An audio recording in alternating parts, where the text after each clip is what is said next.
बात जुर्म से जूझते आवाम की हो या समाज बढ़ते क्राइम ग्राफ की, अपराध की हर सूरत के पीछे छिपा होता है कोई न कोई गुनहगार। नमस्कार, मैं हूं सुमित झा।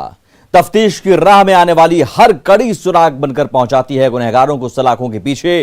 तो आप बने रहिए हमारे साथ, क्योंकि हर जुर्म के खिलाफ हमारी तफ्तीश लगातार जारी है।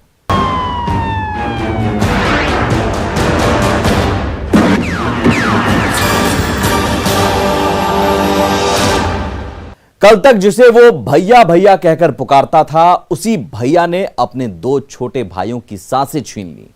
जमीन जायदाद को लेकर उसके सिर ऐसा खून सवार हुआ कि रच डाली अपने ही परिवार के खिलाफ खूनी साजिश। रिपोर्ट देखिए।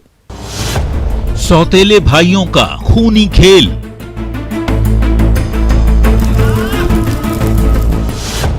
जायदाद के लिए दो मासूम का कत्ल।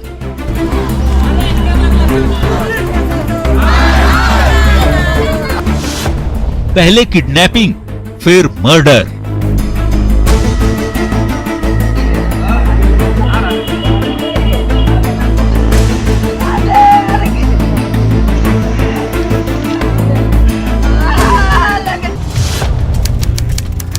तेईस मार्च, यही वो मनहूस दिन था जब इन दो मासूम बच्चों को अगवा कर लिया गया। हमने अपील की थी कि अगर ये बच्चे कहीं दिखें तो पुलिस को जरूर सूचित करें, लेकिन अब इनकी मुस्कुराहट, इनकी सांसें बंद बोरी में दम तोड़ चुकी हैं। इन दो मासूम बच्चों की ये तस्वीर देखिए, कितना प्यारा है। वहीं बोरे में बंद इनका शव कितना खौफनाक है, कितना हृदय विदारक है। इल्जाम है कि इनके अपने ही दो सौतेले भाइयों ने पहले किडनैपिंग की और फिर दोनों मासूम बच्चों को मौत के घाट उतार दिया। पता था आपका बच्चा 23 तारीख है सर। क्या है पूरा मामला बताइए। मामला यह सर था कि हमें बांट के दे दिए थे। यहाँ मखदूमपुर में घर बनाया था सर, गांव से बाहर बना रहा था, हमें बांट के दे दिए थे। वो भी मैं मतलब ऐसे किया था, घर बनाने थोड़ा सा सहयोग भी किए थे सर। आई बच्चा से रोज़ घरे आता था, दादा दादी लोग मना करते थे बार बार कि यहाँ पुरनका घर में आने जाने के लिए कोई ऐसी मतलब जिसको वहाँ रुपट मिला हुआ है वो अपना वहाँ रहेगा। यहाँ दादा दादी पोता पोती के फेर में रोज़ ऐसे करने लगे, बुलाने लगे। ये माया के जाल में छोटका लड़का झंझी देने गया सर, और मतलब सुपारी गाड़ी में सर लेके मतलब उधर उधर मार के। इन दो मासूम बच्चों की मां बिलख रही है, दादी प्रतिशोध की आग में जल रही है, बिलख बिलख कर फांसी की सजा की मांग कर रही है। ये पीड़ित पिता विनोद कुमार है। इन्हीं के दो मासूम बच्चे अनीश और शिवम की हत्या हुई है। सबसे बड़ी बात है कि हत्यारा भी इन्हीं का बेटा है। सोचिए, इससे बड़ा सदमा और क्या हो सकता है कि एक पिता अपने बेटे की हत्या पर आंसू बहा रहा है, वही पिता अपने बेटे को ही हत्यारा करार दे रहा है। हमको तो वजह बहुत लग रहा है सर कि हम मर जाए कि क्या करें सर, कुछ हमको समझ में नहीं आता। थाना पुलिस कुछ नहीं कर रहा है, नहीं किया तो ये क्या नाम? गुलशन और सुनी में सौरभ है, दोनों मिलकर उसका माँ ये था गुड्डू लड़का है, मतलब उसका रहता है उसके साथ में ये सब किया है। एगो हमारा गांव का हरिंदर सिंह है, वो भी में शामिल है। ज़मीन की वजह से कि से उस समय रास्ता मिल जाए मकान में, पीछे उनका मकान था सर, रास्ता की वजह से ये सारा काम हरिंदर सिंह करवाए हैं। दरअसल विनोद कुमार ने दो शादियां की है। पहली पत्नी से दो बेटा सौरभ और गुलशन, जबकि दूसरी पत्नी से अनीश और शिवम। सौरभ और गुलशन पर अनीश और शिवम की हत्या का आरोप है, यानी जिसकी हत्या हुई और जो हत्यारा है वो आपस में सौतेले भाई है। विवाद जमीन को लेकर था। पिता विनोद कुमार ने कोशिश की थी कि दोनों पत्नी में बराबर बराबर का बंटवारा हो जाए। इसके लिए उन्होंने बड़ी पत्नी और उसके बेटों के लिए घर भी बनवा दिया था, लेकिन उन्हें ये भी मंजूर नहीं था कि हमें बांट के दे दिए थे। यहाँ मखदूमपुर में घर बनाया था सर, गांव से बाहर बना रहा था, हमें बांट के दे दिए थे। वो भी मैं मतलब ऐसे किया था, घर बनाने थोड़ा सा सहयोग भी किए थे सर।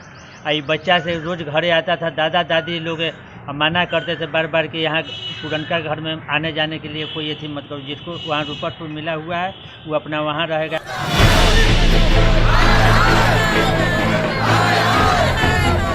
विनोद कुमार ने साफ कर दिया था, जिसको जहां मिला है वो वहीं रहे। लेकिन ये दादी का प्यार था, वो अपने पोतों को बुला दुलारती। उन्हें क्या पता था जिसे वो प्यार कर रही हैं, वही अपने भाइयों की जान ले लेगा। अच्छा, अपना अकेला पोता है। वहीं पीड़ित परिजन अब हत्यारे भाई के लिए फांसी की सजा की मांग कर रहे हैं। क्यों बच्चे का हत्या किया गया, क्या जानते? बच्चे का हत्या करने का कारण है हिंसा के लिए। जो 2 भाई है, एक माँ है। उसकी माँ पहले ही दिन थाना ने उसको गिरफ्तार कर लिया। थाना ने कुछ सुनवाई नहीं किया, उससे पूछताछ नहीं किया। 2-3 दिन हो गया। उसके बाद ये लड़का को दोनों लोग को मार के कहीं जंगल में बिक दिया लोग। सरकार से हम यही गुजारिश करेंगे, उसको फांसी तक ले पहुंचाया जाए, नहीं तो हम लोग चुप नहीं बैठेंगे। एक बात बता देते हैं। क्या नाम हुआ आपका? नीतीश कुमार। अब इन 2 तस्वीरों को देखिए। ये शुक्रवार सुबह की तस्वीर है जब मासूम बच्चों का शव मिला, और ये गुरुवार दिन की तस्वीर है जब पीड़ित परिजन अपने बच्चों की बरामदगी के लिए सड़क पर बैठकर गुहार लगा रहे थे। नाराज ग्रामीणों का गुस्सा भी 7वें आसमान पर था। आक्रोशित लोगों ने बेटा खगौल मार्ग को जाम कर दिया था। सड़क पर आगजनी की थी, लेकिन अगले ही सुबह इनके जिगर के टुकड़ों को हमेशा के लिए छीन लिया गया। वारदात नेवरा ओपी थाना क्षेत्र के मखदूमपुर गांव की है। इस मां की संसार को खत्म कर दिया गया है। आंसू भी सूख चुके हैं। इस चित्कार, इस प्रतिशोध की ज्वाला को अब कौन शांत करेगा? न्यूज़ 18 के लिए दानापुर से अमरजीत शर्मा की रिपोर्ट।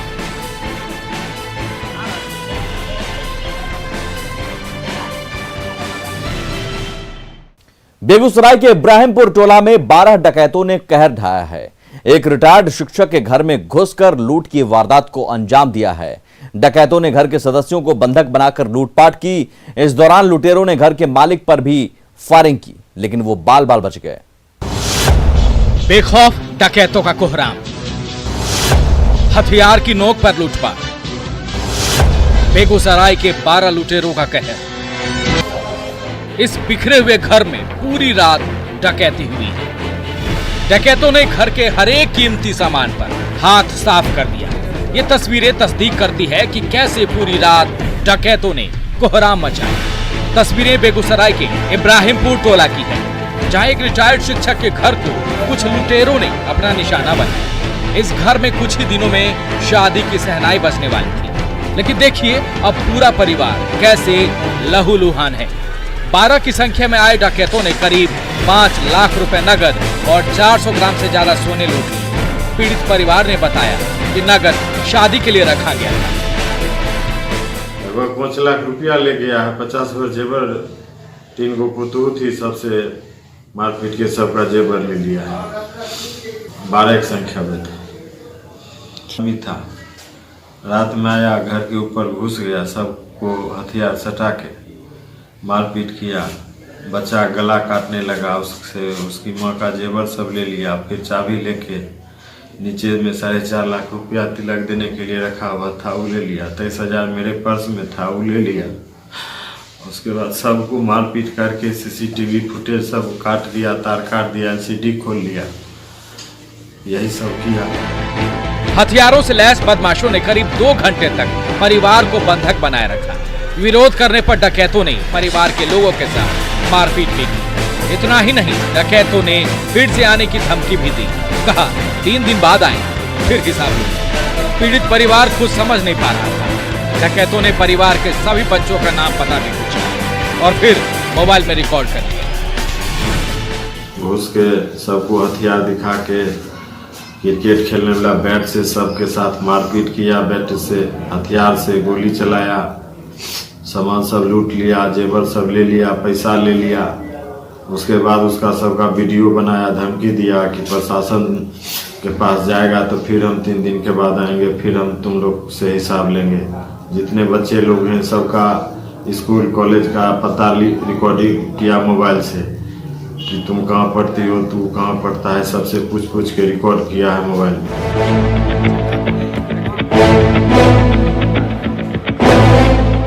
घर के हर कोने का डकैतों ने खाक छान लिया। जहां जो मिला उठा लिया।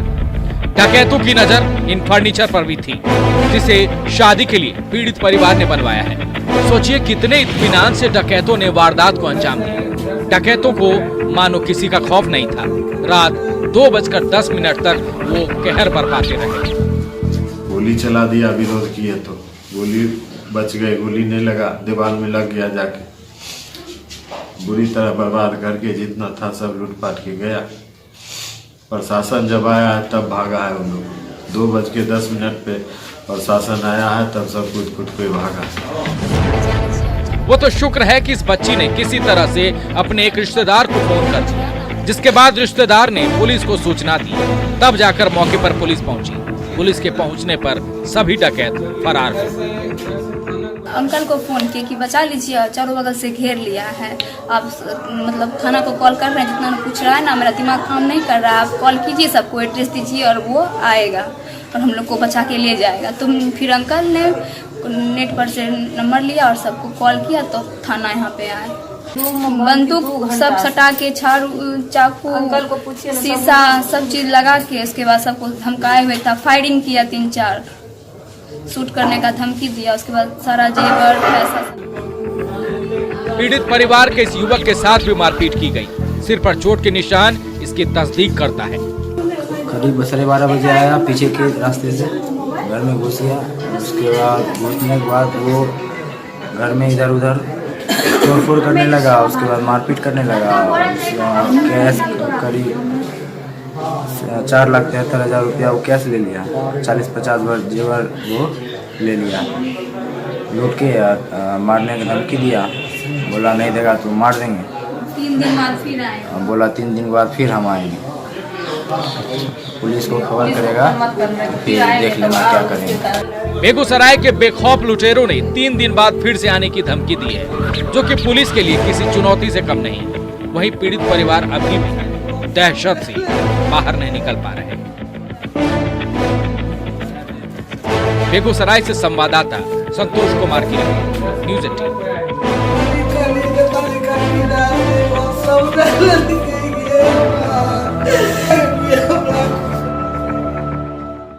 सिवान में चिकन खरीदने के विवाद में जमकर पत्थरबाजी हुई। नशे में धुत कुछ लड़कों ने खूब बवाल काटा। पत्थरबाजी में दुकानदार घायल हो गया। भारी संख्या में पुलिस बल को मोर्चा संभालना पड़ा। मुर्गा को लेकर महाभारत, सिवान में सड़क पर संग्राम।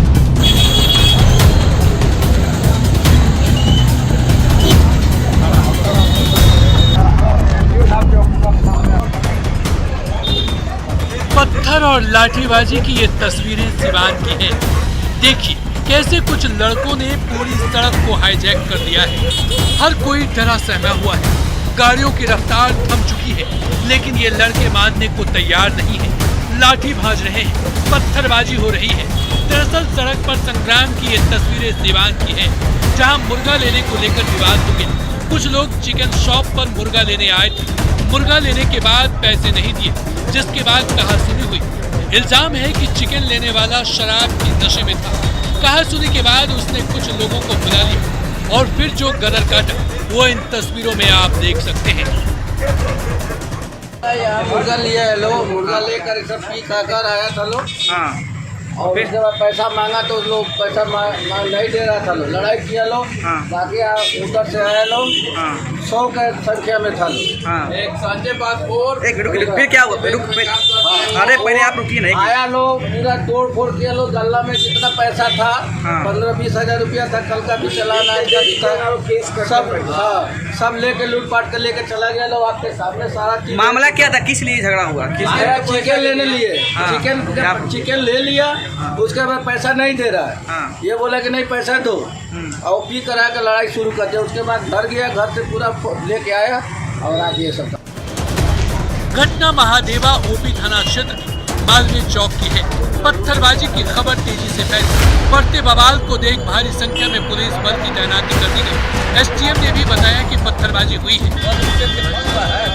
मुर्गा की दुकान के लोग मुर्गा खरीदने के क्रम में दो पक्षों में लड़ रही है, हम लोग जा रहे हैं। सर क्या वो पत्थरबाजी भी हुई है? सर सुनने में आ रहा सूचना है सर, पत्थरबाजी भी कुछ हुई है, हल्की फुल्की हुई है, हल्की फुल्की हुई है पत्थरबाजी। ठीक है, जांच चल रही है सर।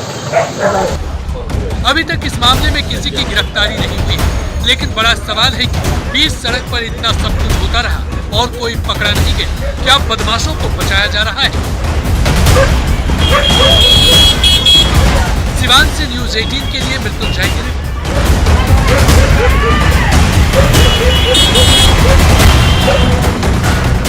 और अब वक्त हो चला एक ब्रेक का, हम जल्द हाजिर होते हैं। तफ्तीश लगातार जारी है।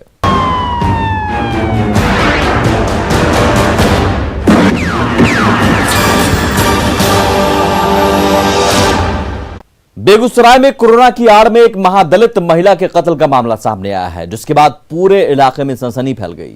लोगों ने NH 31 को घंटों जाम कर दिया। किसी तरह से पुलिस ने लोगों को शांत कराया, लेकिन बड़ा सवाल है कि कोरोना के नाम पर मार डालेंगे। कोरोना के नाम पर मार डालेंगे, महामारी का डर, महादलित का मर्डर।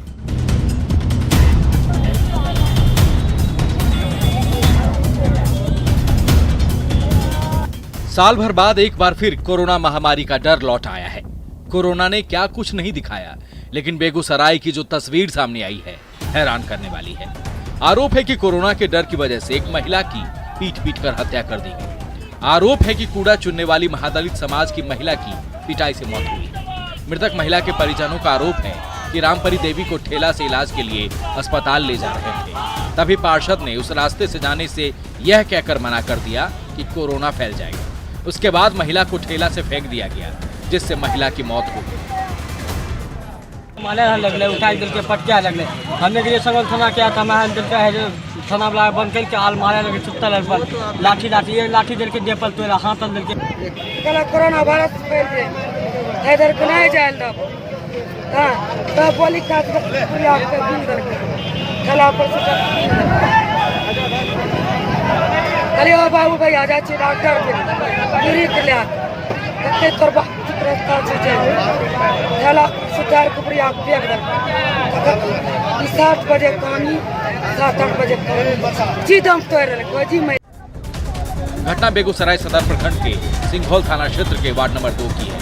महादलित महिला की मौत पर लोगों का आक्रोश फूट पड़ा। लोगों ने घंटों NH 31 को जाम कर दिया और जमकर नारेबाजी की। आज सवेरे केसावा गांव के वार्ड नंबर 2 रामपरी देवी मुसहर जाति की महिला है। पूरा बीच करके वो आ रही थी। वही वार्ड के वार्ड मुखिया जो है रामविलास सिंह, उन्होंने इन लोगों को कहा इस रास्ते से मत जाओ, कोरोना महामारी फैल जाएगा। यही वजह से इस महिला की बर्बर पिटाई हुई और इस पिटाई के मामले में रामपरी देवी 50 वर्ष की मौत होगी। और इस जब लाश को लेकर संघौल थाना आया तो संघौल थाना में भी दलित नौजवानों की पिटाई हुई है। और ये घटना बर्बरतापूर्वक जुल्म है, सामंती जुल्म है। वहीं पुलिस ने शव को कब्जे में लेकर पोस्टमार्टम के लिए भिजवा दिया है। पुलिस की दलील है कि महिला के शरीर पर चोट के निशान नहीं। पोस्टमार्टम रिपोर्ट के बाद ही पूरा मामला साफ हो पाएगा। इसमें पीड़ित परिजन जो है उनको कहा गया है कि वो संबंधित थाने में जाकर के एफआईआर कराएंगे और उसमें जो भी दोषी पाया जाएगा जांच में। आप जानते हैं कि प्रक्रिया है, प्रक्रिया को पालन किया जाएगा और जो भी दोषी होगा उसको कड़ी से कड़ी सजा। ये तो इनका आरोप है ना, वो अभी एफआईआर कराएंगे और फिर उसमें इनका पोस्टमार्टम भी होगा। उसमें जो भी चीज आएगा उसके अनुसार न्याय देंगे। एक महिला की मृत्यु हुई है, उसमें मृत्यु किस कारण से हुई वो पोस्टमार्टम के बाद स्पष्ट हो पाएगा। अपेरेंटली जो थानाध्यक्ष द्वारा बताया गया है कि कोई बाहरी जख्म भी उसके शरीर में नहीं दिख रहे हैं, तो पोस्टमार्टम रिपोर्ट का वेट कर रहे हैं हम लोग। बाकी जो आवेदन लिख कर देंगी पीड़ित पक्ष, उस पर हम लोग आगे अनुसंधान करेंगे। वही जमीनी विवाद को लेकर बोल रहे हैं कि रास्ता का कुछ डिस्प्यूट था, उसमें मारपीट किया गया है और उसमें डेथ हुई है। दलित महिला की मौत पर कुछ लोग सियासी रोटी भी सेक रहे हैं। ऐसे में पुलिस के लिए पूरे केस की पाक साफ तफ्तीश बेहद जरूरी है। बेगूसराय से संवाददाता संतोष कुमार की रिपोर्ट, न्यूज़ 18। रांची में अपराधियों ने स्वर्ण कारोबारियों से करीब 20 लाख रुपए कीमत के सोने की लूट की है। अपराधियों ने रेकी के बाद इस लूटकांड को अंजाम दिया। पुलिस सीसीटीवी फुटेज खंगाल रही है। हालांकि अभी तक अपराधियों का कोई सुराग नहीं मिला है। रांची में हाफ केजी सोने की लूट, बंदूक की नोक पर वारदात।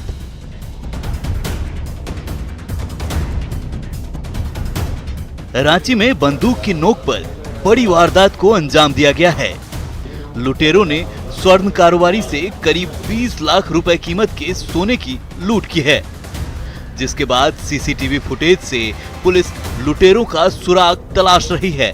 वारदात रांची के अरगौरा इलाके की है, जहां स्वर्ण कारोबारी से करीब आधा किलो सोना लूटा गया है। सुबह करीब 7:30 बजे कलकत्ता से कुछ सोने का ऑर्नामेंट्स लेकर के लोग आ रहे थे और संभवतः रेलवे स्टेशन के पास से पीछा किया गया। खाली जगह देख करके हाथीपुरम और मोतीगांव के बीच में से निकले 3 व्यक्ति थे। छानबीन चल रही है। दरअसल स्वर्ण कारोबारी जितेंद्र कुमार वर्मा कलकत्ता से सोने के गहने लेकर स्टेशन से अपने घर जा रहे थे। इसी दौरान अपराधियों ने हरमू बाईपास रोड के पास हमला कर दिया। जब तक जितेंद्र कुमार कुछ समझते, तीनों लुटेरे करीब आधा किलो सोना लूटकर फरार हो गया। नहीं पता चला सर, लेकिन थोड़ा सा एहसास हो रहा था कि पीछे से कोई आ रहा है। स्कूटी में पिस्टल धरा नहीं दिया। पिस्टल सर हम लोग जैसे हम लोग गली क्रॉस किए बिजली बोर्ड ऑफिस के अपोजिट, उसी क्रम में जैसे ही हम लोग क्रॉस किए उसी जगह मोड़ के कारण गाड़ी स्लो हुआ, तो उसी समय हम लोगों को ब्रेक। तीन लड़के थे सर, पल्सर से थे। 2 ठो उतर गए, एक गाड़ी स्टार्ट किया हुआ था। एक जो लड़का था लंबे सा था, वो पीछे आदमी था, उसको गिरा के पटक के बैग ले लिया। जितेंद्र कुमार अपनी स्कूटी से हरमू विद्यापति नगर लौट रहे थे। शंका है कि अपराधियों ने पूरी रेकी के बाद वारदात को अंजाम दिया है। पुलिस नाकेबंदी कर पूरे इलाके में तफ्तीश कर रही है। वहीं सीसीटीवी फुटेज से भी क्लू खोजने की कोशिश कर रही है। रांची से संवाददाता ओम प्रकाश की रिपोर्ट, न्यूज़ 18।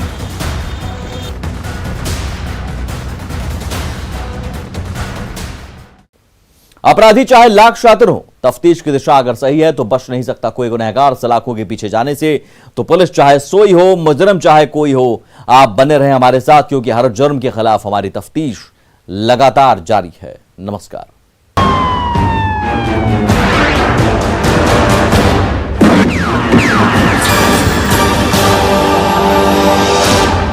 MDH